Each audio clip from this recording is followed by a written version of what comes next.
News, सच जरूरी है। नमस्कार दर्शकों, यह है MNS न्यूज नेटवर्क। मैं हूं आपके साथ आरती। आइए देखते हैं आज की कुछ खास खबरें। अस्पताल में खोजा पर नहीं मिला बेटा, फिर बेईमान गए मुर्दा घर। शव के ढेर में हिलता दिखा हाथ और पैर।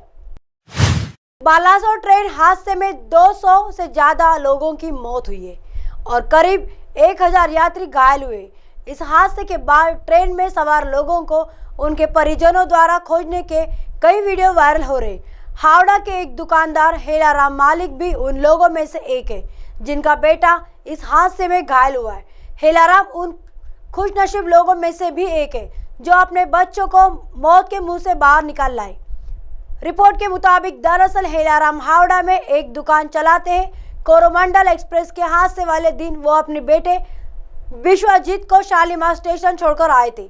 हादसे के बाद जब उन्होंने अपने बेटे को कॉल किया तो वहां से सिर्फ यह जवाब मिला कि वो जिंदा है, लेकिन उसे बहुत ज्यादा दर्द से कराह रहा। इतनी जानकारी मिलने के बाद हेलाराम ने एक पल की देर नहीं की। उन्होंने एक लोकल एम्बुलेंस ड्राइवर पलाश पंडित को फोन लगाया और उनके अपने साले दीपक दास को अपने साथ चलने के लिए कहा। हेलाराम उसी रात बालासोर के लिए निकल गए। वो उस रात 230 किलोमीटर की दूरी तय कर बालासोर पहुंचे, लेकिन उन्हें किसी भी अस्पताल में विश्वजीत नहीं मिला। हेलाराम के साले दीपक दास कहते हैं कि हमने हिम्मत नहीं हारी। हम लगातार वहां के लोगों से पूछते रहे ताकि हमें यह पता चल सके कि अब हमें कहाँ जाना चाहिए। एक व्यक्ति ने हमें कहा कि अगर बेटा अस्पताल में नहीं मिला है तो हमें बहनगांव हाई स्कूल जाना चाहिए जहां शव रखे हुए। उन्होंने कहा कि हमारे लिए यह बात स्वीकार करना आसान नहीं था, लेकिन फिर भी वहां गए। दीपक दास ने कहा कि हमें वहां बहुत सारे शव दिखाई दिए। उन्होंने कहा हमें खुद शव देखने की इजाजत नहीं थी। कुछ देर बाद जब किसी ने एक व्यक्ति का दाहिना हाथ कांपता देखा तो हंगामा मच गया, क्योंकि हम वही थे। हमने देखा कि यह हाथ विश्वजीत का था जो बेहोश था और पूरी तरह घायल था। हम तुरंत उसे एम्बुलेंस में बालासोर अस्पताल ले गए जहां उसे कुछ इंजेक्शन दिए गए। उसकी स्थिति को देखते हुए उन्होंने उसे कटक मेडिकल कॉलेज अस्पताल रेफर कर दिया, लेकिन हमने एक बांड पर हस्ताक्षर किए और उसे छुट्टी दे दी। विश्वजीत की कोलकाता के SKKM अस्पताल में सर्जरी की गई। उनकी आज एक और सर्जरी की जा सकती है। वह गंभीर रूप से घायल है लेकिन स्थिर है।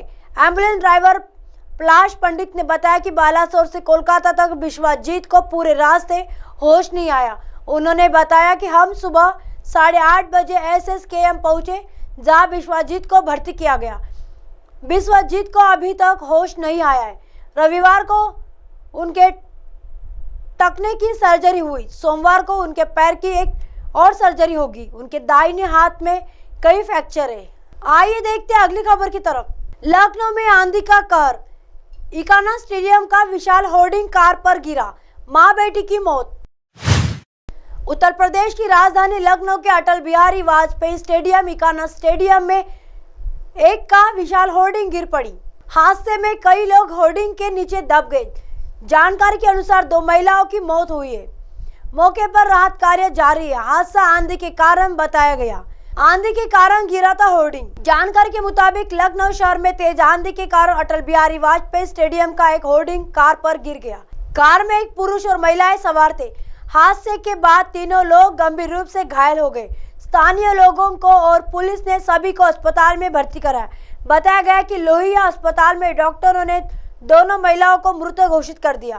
कानपुर की रहने वाली थी मां बेटी। उधर गंभीर हालत में कार सवार तीसरे व्यक्ति का इलाज चल रहा है। बाद में स्थानीय प्रशासन ने JCB की मदद से होर्डिंग के मलबे को रास्ते से हटवाया है। हादसे में मरने वाली महिलाओं की पहचान प्रीति 39 साल और उनकी बेटी एंजल 13 के रूप में हुई है। दोनों कानपुर की रहने वाली थी। आइए देखते हैं अगली खबर की तरफ। दिल्ली मेट्रो में लड़कियों की फाइट का वीडियो वायरल, चप्पल और बोतल को बनाया हथियार, गालियों की बौछार।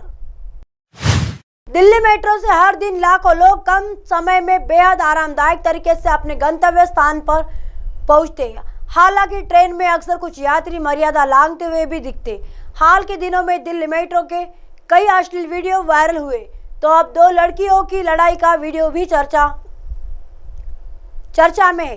ताजा वीडियो में दो लड़कियां हाथ में चप्पल और पानी की बोतल लेकर एक दूसरे को ललकारती दिख रही है। दोनों एक दूसरे को खूब गालियां भी देती है। घटना का वीडियो तेजी से वायरल हो रहा है।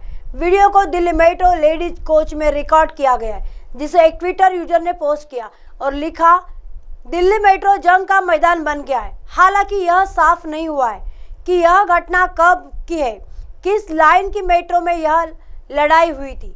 एक लड़की हाथ में चप्पल लेती है तो दूसरी स्टील की बोतल से वार करने को तैयार हो जाती है।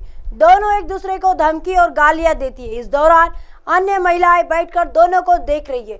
कुछ ने दोनों को रोकने का प्रयास भी किया, लेकिन वह लड़ती रहती है। इस दौरान एक लड़की मेट्रो ड्राइवर से शिकायत करती भी दिख रही है। दिल्ली मेट्रो ने हाल ही में कुछ यात्रियों की गलत हरकतों की शिकायतों के बाद कोच में सुरक्षा कर्मियों को तैनात करने का फैसला लिया है। पिछले दिनों मेट्रो में हस्तमैथुन, ओरल सेक्स और डांस जैसे आपत्तिजनक वीडियो सामने आने के बाद डीएमआरसी ने कुछ कदम उठाए। पुलिस और सीबीआईएफ के जवानों को मेट्रो के अंदर पेट्रोलिंग करने को कहा गया है। डीएमआरसी अधिकारियों के मुताबिक फ्लाइंग स्क्वाड को भी नजर रखने को कहा गया है। जल्द ही मेट्रो में सादे कपड़ों में पुलिसकर्मियों की तैनाती की जाएगी। अब आप हमारे चैनल को आपके मोबाइल पर भी देख सकते हैं। मोबाइल ऐप पर देखने के लिए प्ले स्टोर से MNS news TV apps download करें। इंस्टा, लिंक, ट्विटर, हाईकुक, फेसबुक और कई सोशल मीडिया के प्लेटफॉर्म पर हमारा चैनल उपलब्ध है। आप इसे यूट्यूब पर भी देख सकते हैं। आप हमारे चैनल को लाइव भी देख सकते हैं www.mnsnewstv.com पर। फिलहाल वक्त चला दर्शकों ब्रेक का। लौटने के बाद देखिएगा देश और दुनिया की तमाम खबरें। बने रहिए MNS न्यूज़ पर। नमस्कार।